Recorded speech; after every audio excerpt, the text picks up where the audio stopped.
మీ సమస్య ఏంటి? సార్ నా సమస్య ఏంటంటే నేను బీసీడీగా ఉండి గౌరవ కులంలో ఉండేవాడిని. నేను 1993లోని నేను గౌరవ క్యాస్ట్కి సంబంధించిన సర్టిఫికేట్లు తీసుకున్నాను. నేను పుట్టిన చదువుకున్న కాడి నుంచి ఇప్పటి వరకు కూడా గౌరవ అనే పేరు మీదనే ఉన్నాను. ఏ సబ్ కేటగిరీకి వస్తుంది? గౌరవ అంటే బీసీడీ గ్రూప్ ఏమో కులవృత్తి ఏముంటుంది? కులవృత్తి వ్యవసాయం సార్ మాది. వ్యవసాయము కూలీ చేస్తుంటాము. మా తల్లిదండ్రులు వీళ్ళందరూ కూడా కూలీ చేస్తూ ఉంటారు. అయితే ఈరోజు మా పిల్లల్ని చదివించాలన్నా ఏం చేయాలన్నా కానీ కష్టపడి చదివించుకున్నాం సార్. తీరా చదివించుకొని వాళ్ళని చదివిన తర్వాత ఏం చేయాలన్నా కానీ ఇప్పుడు క్యాస్ట్ ఇస్తలేదు మాకు. ఆ క్యాస్ట్ ఎప్పుడు తొలగించారు అంటే తెలంగాణ గవర్నమెంట్ వచ్చిన తర్వాత 2014లో తొలగిపోయింది సార్. అంతకుముందు తొలగించబడ్డాయి ఇట్లా ఈ విధంగా 26 కులాలను తీసేసారు సార్. 26 కులాలను బీసీ కులాలను తీసేసింది సార్. ఈ బీసీ కులాల నుంచి తీసివేయబడ్డ దాంట్లో మేము గౌరవ క్యాస్ట్కి సంబంధించిన వాళ్ళం. మేము నల్గొండ డిస్టిక్, అలానే ఖమ్మము, నల్గొండ, తర్వాత వరంగల్ ఈ డిస్టిక్లో ఉన్నాం సార్. మేమంతాను హైదరాబాదు రకరకాల ఏరియాలో ఉంటున్నాం సార్. ఇప్పుడు ఏంటంటే మా పిల్లలు చదువుకోవాలన్నా కానీ చదువుకోవడం కానీ వాళ్ళు ఏం చేయాలన్నా కానీ ఫీజు రీయింబర్స్మెంట్ అన్ని విధాలుగా ఎట్లా కన్సిడర్ చేస్తారు? ఇప్పుడు మళ్ళీ బీసీ అని కన్సిడర్ చేస్తారా, ఓసీ కన్సిడర్ చేస్తారా? అయితే ఇప్పుడు మన కాంగ్రెస్ గవర్నమెంట్ వచ్చిన తర్వాత రేవంత్ రెడ్డి సార్ కూడా ఓసీగానే కన్వీనెంట్ చేస్తున్నారు సార్. ఎటువంటి లబ్ధి లేదు, ఏం లేవు సార్. స్కాలర్షిప్ లేదు, ఎటువంటి లేదు సార్. ఓసీగానే దరఖాస్తు చేసుకున్నారు. ఎక్కడన్నా మీరు మరి దరఖాస్తు చేసుకున్నాం సార్. ప్రభుత్వంలో కూడా దరఖాస్తు చేసుకున్నాం సార్. అది మేము తొలగించేసినాము. ఇక్కడ నుంచి మీకు ఇవ్వడానికి లేదు, మీరు ఓసీకి సంబంధించిన వాళ్ళు. తెలంగాణలోది కాదు, ఈ క్యాస్ట్ తమిళనాడు అండ్ ఆంధ్రప్రదేశ్లో ఉన్నది. సో ఇది ఓసీ కింద చెందుతుంది, తెలంగాణలో రాది అని అన్నారు సార్.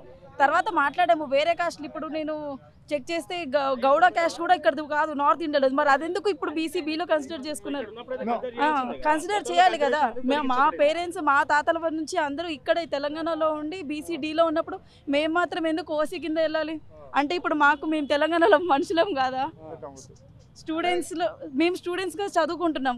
గవర్నమెంట్ సీట్ వచ్చినా కానీ మేము కాలేజ్ రియంబర్స్మెంట్ స్కాలర్షిప్లు ఏవి తీసుకోకుండా లక్షల జీతాలు కాలేజ్ ఫీజులు కట్టుకొని చదువుకోవాల్సిన పరిస్థితి వచ్చింది. సో ఇప్పుడు కాంగ్రెస్ వచ్చిన తర్వాత మేనిఫెస్టోలో కూడా క్యాస్ట్ అన్ని బీసీడీలోకి జాయిన్ చేస్తామనేసి అన్నారు. సో దానికోసం మళ్ళీ ఒకసారి ప్రజావానికి వచ్చి తెలియజేసుకుందామని ఇక్కడికి వచ్చాము.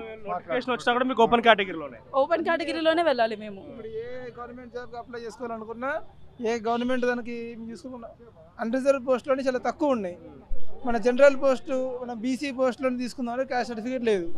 ఏం డిమాండ్ చేయడానికి వచ్చింది మరి ఇక్కడ ప్రజాభవన్ దగ్గర? ఇప్పుడు మాకు కావాల్సింది క్యాస్ట్ సర్టిఫికేట్ కావాలి. మేము ఇప్పుడు ప్రెజెంట్ పాత క్యాస్ట్ సర్టిఫికేట్ అయితే మీ ఫాదర్ కి ఉందా? బీసీడీ ఉంది కదా ఇక్కడ. ఎప్పుడు కేటాయించింది? 1993లో ఇచ్చింది. మా ఫాదర్ 1993లో ఇచ్చింది. కానీ మేము చదువుకొని ఇప్పుడు మేము 10th అయింది, ఐటీ అయింది, జాబ్స్ చాలా పడ్డాయి. కొత్త గవర్నమెంట్ వచ్చిన తర్వాత చాలా నోటిఫికేషన్స్ వచ్చాయి. కానీ బీసీలో అప్లై చేసుకోవాలి, గౌరవ కులం అనే ఉంది. కానీ మేము ఇప్పుడు అప్లై చేసుకోవాలంటే మాకు క్యాస్ట్ సర్టిఫికేట్ లేదు. ఇది లేకపోవడం వల్ల చేసామండి. లేదండి, అంటే ఆ టైంలో మాకు అసలు మా ఫాదర్ది అప్పుడు ఉంది కాబట్టి దాన్ని బట్టి మా 10thలోనే బీసీడీ తీసుకున్నారు. కానీ దాని తర్వాత నుంచి అన్ని ఓసీనే అండి.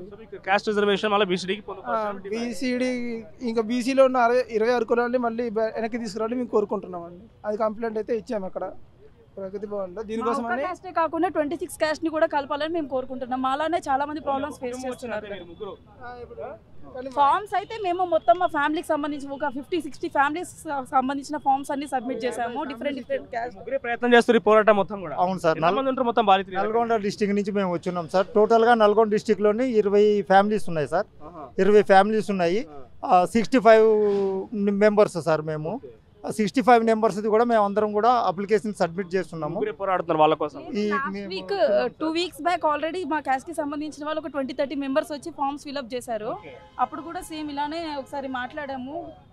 ఇలా రెస్పాన్సెస్ కోసం ఎదురు చూస్తున్నాము. ఒకవేళ మా క్యాస్ట్ సర్టిఫికేట్ వచ్చిందంటే ఇంకా అది కాంగ్రెస్.